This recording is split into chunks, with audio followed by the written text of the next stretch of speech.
para volver a recomenzar con un poquito más de interés. A los míos 3 horas. 6:30, 7:30, 8:30, cabalín. 32. Apretar la cuenta. ¿Quién está riendo? Ya, hola, toda tarde. Cuenta, apretar.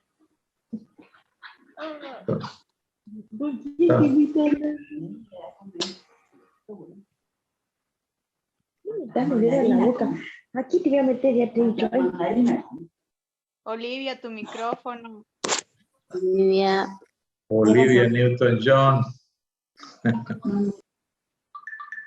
Estamos escuchando todo. Pero sí, el doctor ya lo apagó. Muy bien. Bueno, estábamos hablando de la etiología, ¿no? Hablamos primero de la etiología reumática, inflamatoria, con todas las características que tiene un proceso inflamatorio y una cicatrización posterior. Vamos para adelante.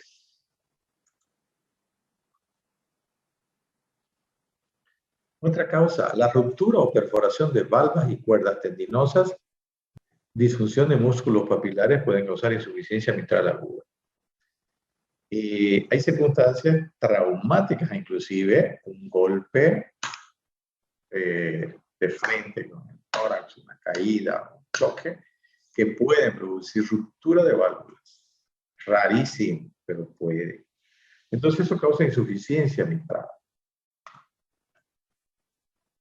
En el infarto agudo es frecuente que la zona cinética de la reumática ventricular produzca desplazamiento en el músculo papilar, produciendo insuficiencia mitral.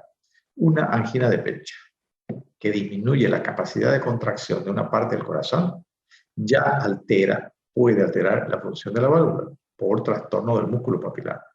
Más aún, un infarto de miocardio donde lesiona definitivamente, donde necrosa esa zona, por supuesto, va a ocasionar también el infarto un proceso de cicatrización, porque eso genera inflamación y endurecimiento del tejido y disminución de la capacidad de contracción.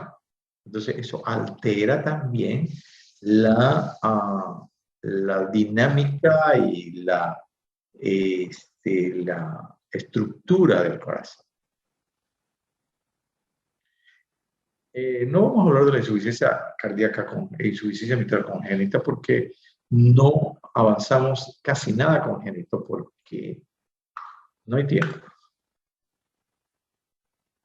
Es un programa mínimo que podemos realizar en 12 semanas, que a veces se convierten en 11 y algunas veces en 10 cuando hay algún problema. Entonces tenemos que abocarnos a lo más importante, a lo más frecuente y a lo más necesario para ustedes. Es característica de la estenosis subaórtica hipertrófica y la cardiomiopatía obstructiva, o sea, un trastorno de el septo cuando se vuelve más grueso, estenosis subaórtica hipertrófica se llama, y la cardiomiopatía obstructiva, o sea, este septo que se engruesa al contraerse, al achicarse, se vuelve más ancho. Entonces, la salida de la válvula, donde está la aorta, la válvula aórtica, la obstruye, porque él tracciona y se hace más ancho. Entonces, la sangre que va a salir tiene dificultad porque tendría que hacer una curva. Y eso no es posible que toda la sangre haga eso. Entonces, ahí va a producir una insuficiencia mitral.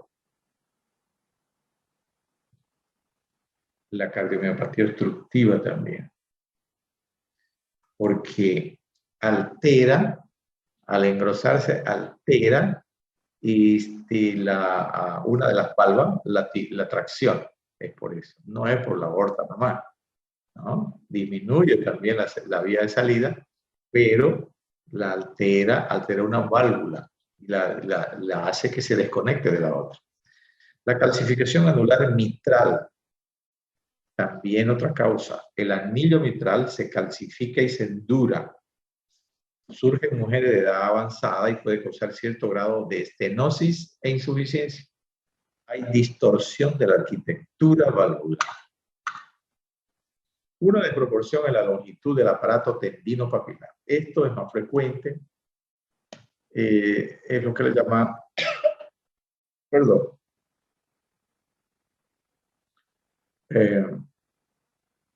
le llaman clic, le llaman aparición de un clic. Una desproporción en la longitud del aparato tendinopapilar entre las dos válvulas mitrales resulta en herniación. Es un trastorno, hay diferentes tipos, pero el verdadero es un trastorno del tejido valvular que es esponjoso y se distiende mucho. Entonces la válvula se va hacia arriba, es mayor la longitud, entonces protruye, se llama prolapso de válvula mitral. Protruye hacia la aurícula, ese es el prolapso de válvula mitral y algunas veces no coapta y ahí hay insuficiencia mitral. No siempre el prolapso va a dejar pasar o dejar un espacio, ¿no? Muchas veces coapta nomás, pero otras veces no. Y en esos casos ya se produce la insuficiencia mitral. Resulta en herniación más frecuente de la válvula posterior hacia la aurícula izquierda, formando parte del síndrome de Barlow, o del clic mesosistólico y soplo sistólico tardío, cuando es familiar. Se produce más en mujeres jóvenes y generalmente se da cuando la persona es muy emocional. Fisiopatología de la insuficiencia mitral. ¿Qué es lo que sucede? Hemodinámicamente, en la insuficiencia mitral durante la sístole, refluye parte de la sangre del ventrículo izquierdo a la aurícula izquierda. Entonces, en la sístole, cuando se habla de sístole o de diástole, se habla de ventrículo. Cuando se habla de sístole más el apellido, se tiene que decir auricular o diástole auricular. Sístole, diástole es ventrículo. Hemodinámicamente, la insuficiencia mitral durante la sístole refluye parte de la sangre del ventrículo izquierdo a la aurícula izquierda por la válvula insuficiente, por lo cual la aurícula izquierda y parte de la circulación pulmonar se llenan de sangre llegando a la éxtasis, en caso avanzado hasta el BD. Lo mismo que ya hemos explicado.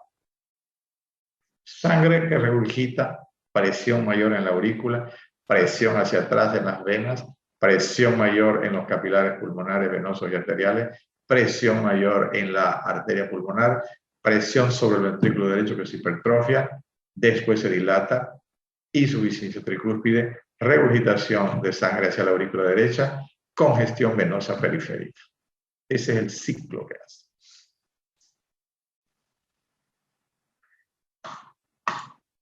Consecuencias más importantes de la insuficiencia mitral. Es lo mismo casi que con la estenosis, solamente que aquí participa ya el ventrículo izquierdo. Consecuencias más importantes entonces son dilatación de la aurícula izquierda, que recibe sangre de las venas pulmonares y del ventrículo izquierdo durante la sístole por la válvula insuficiente. Dilatación de la aurícula, recibe sangre de las venas pulmonares que le llega normalmente y también sangre que regurgita. ¿Cuál tiene más presión para ocupar espacio en esa aurícula? La contracción ventricular, porque el circuito menor funciona con presión baja, entre comillas, baja, o en relación a la circulación sistémica. La dilatación primero y la hipertrofia después del ventrículo izquierdo, porque el aumento del flujo que vuelve de la aurícula izquierda durante la diástole, además de dilatarlo, le impone lanzar un volumen de sangre mayor. La dilatación primero y la hipertrofia después del ventrículo izquierdo.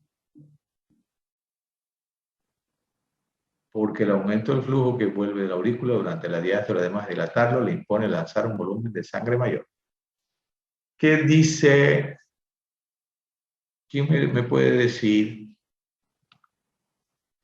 ¿Qué tipo de hipertrofia tiene este ventrículo?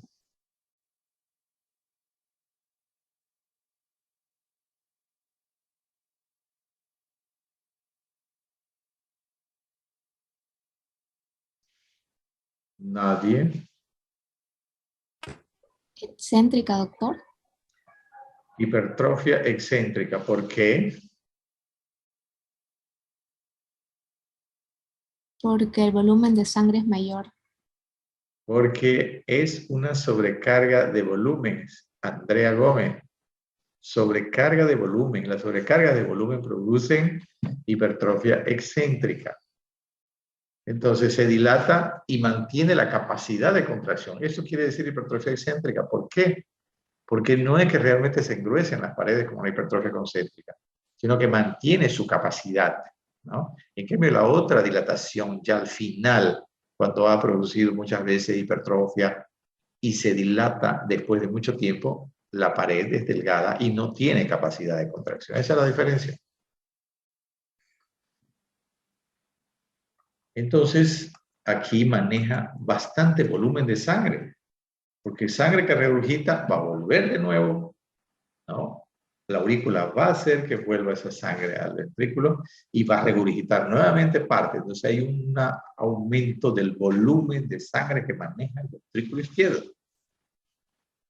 Otra consecuencia es parte a la aurícula izquierda y parte a la circulación sistémica de esta sangre. Regurgita parte a la aurícula y parte a la circulación sistémica. ¿Y por qué regurgita también parte a la aurícula? Porque está abierta, no se cierra la válvula mitral, pero también la circulación sistémica tiene una presión. ¿Para dónde se va a ir la sangre? ¿Para dónde tiene menor presión? Pues menor resistencia. Entonces la sangre, por más que el corazón esté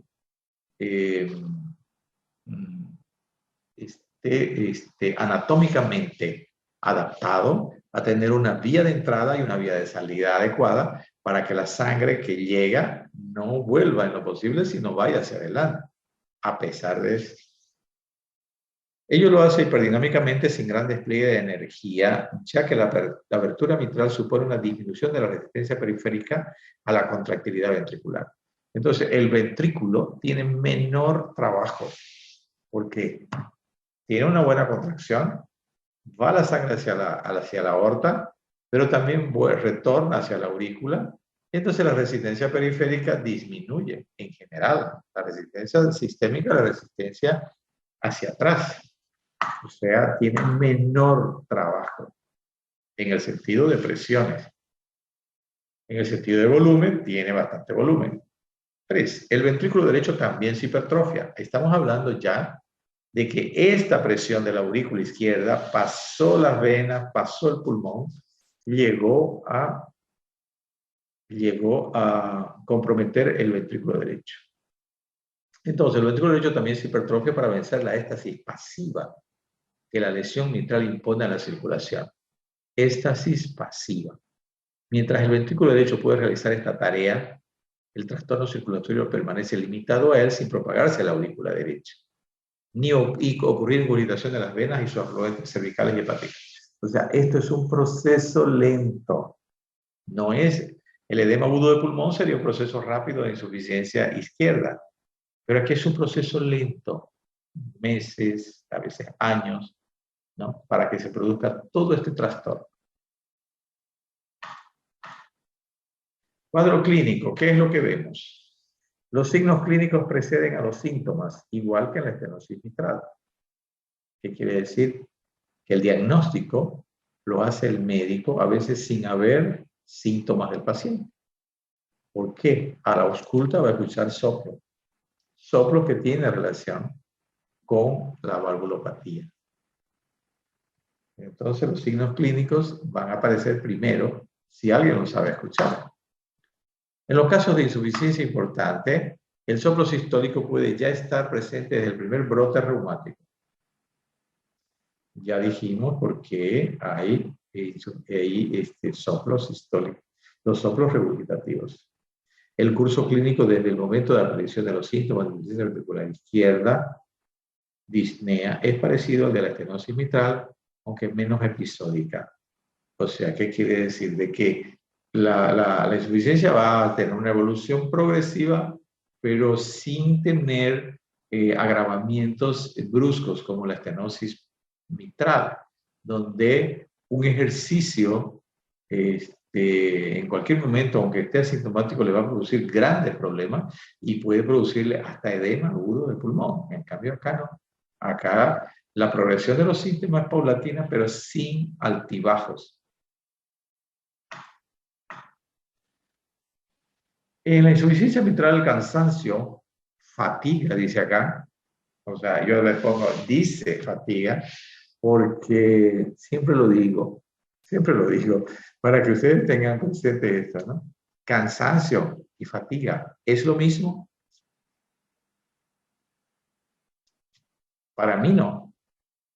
Se puede decir fatiga acá, o cansancio, y cansancio, pero tiene connotaciones un poquito diferentes.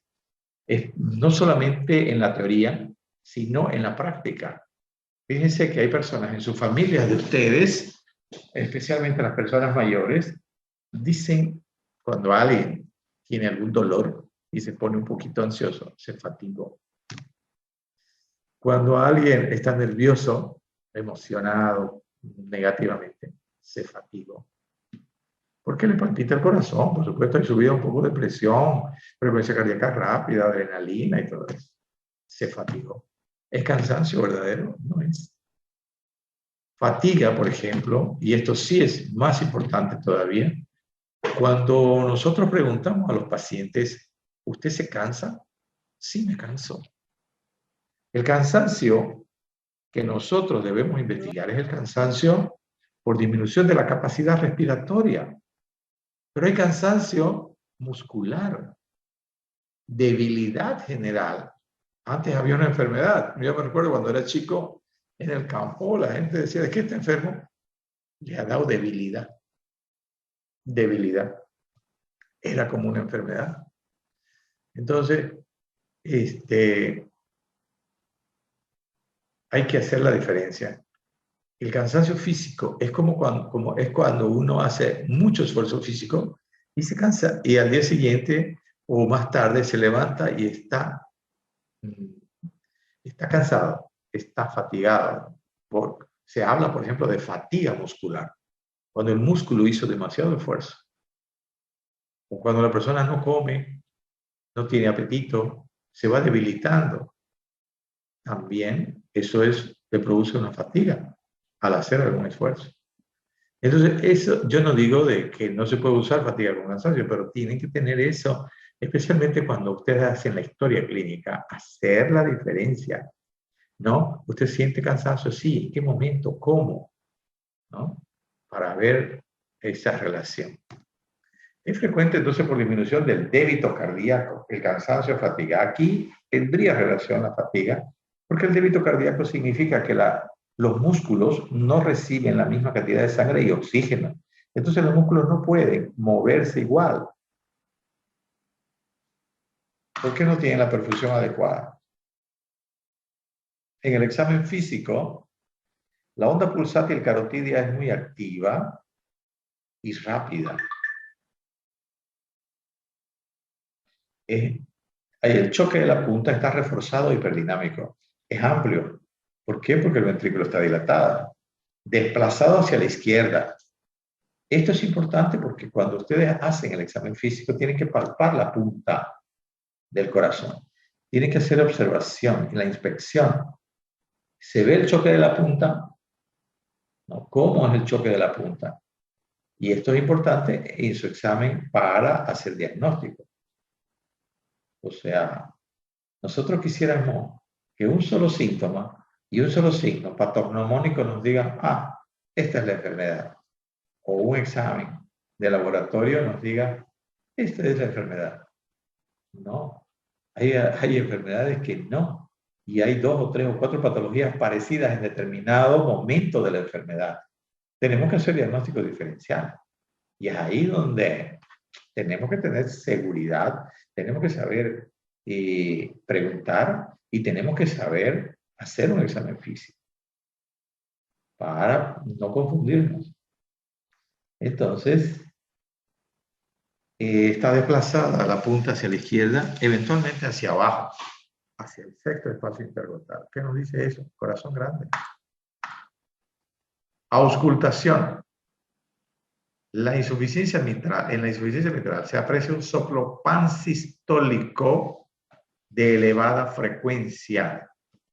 No es de baja, de elevada frecuencia. Que se oye mejor con el estetoscopio de membrana y se compara por su timbre a chorro de vapor. O sea, ustedes tienen un estetoscopio. ¿Han estudiado sobre el estetoscopio? Seguro que saben quién lo inventó, digamos, ¿no?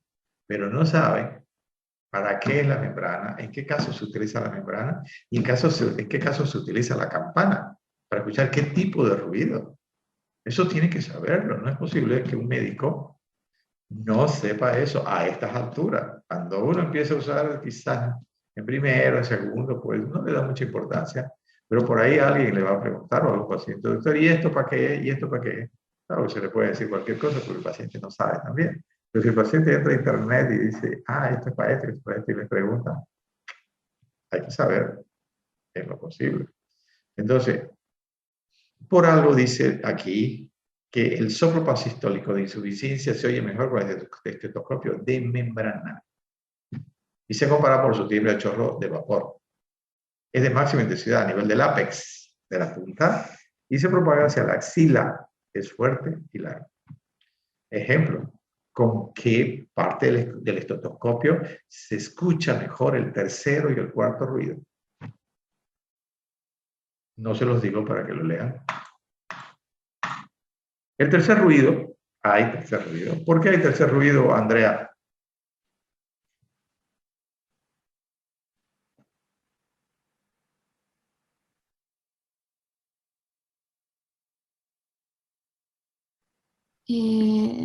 Ahorita no recuerdo, doctor. En Si no me Google equivoco. está. Mentira.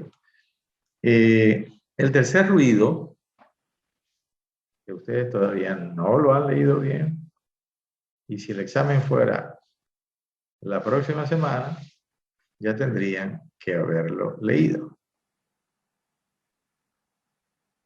El tercer ruido es fuerte en la mayoría de los casos y viene seguido de un soplo mesodiastólico corto por el gran flujo mitral.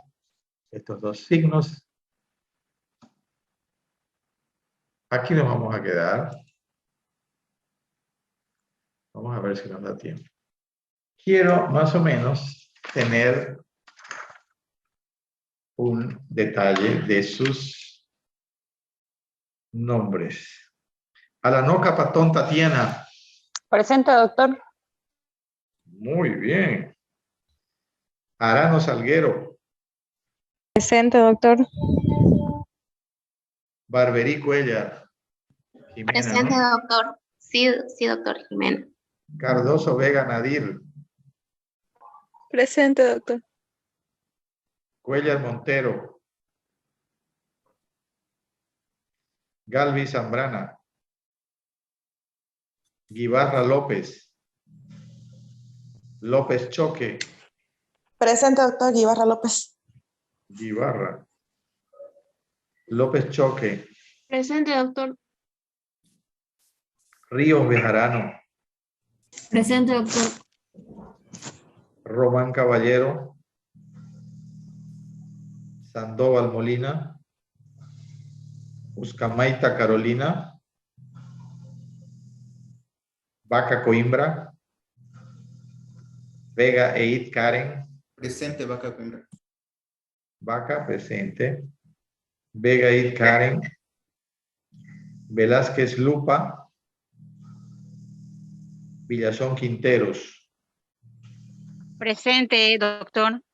¿Quién presente? Villazón Quinteros. Muy bien. B2 Bolívar Ocampo. Presente, doctor. Cejas Mamani. Presente, doctor.